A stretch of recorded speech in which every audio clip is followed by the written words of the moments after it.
Vipin wants to stay in Anand Resort, a beautiful place to relax. It is located at an high altitude on the outskirts. He understands that the path is going to be bumpy, but he is willing to reach there.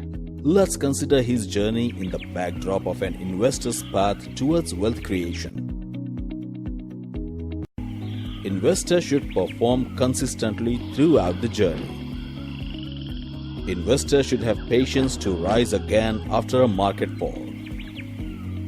Investor should consult a financial expert for taking better financial decisions. Investor should opt for the right financial planning to minimize loss, if any.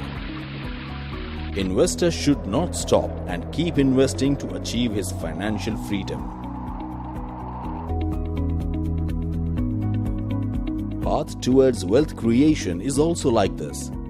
There'll be various phases of slowdown which will induce you to stop. Just keep investing without a fail to reach your financial goals on time.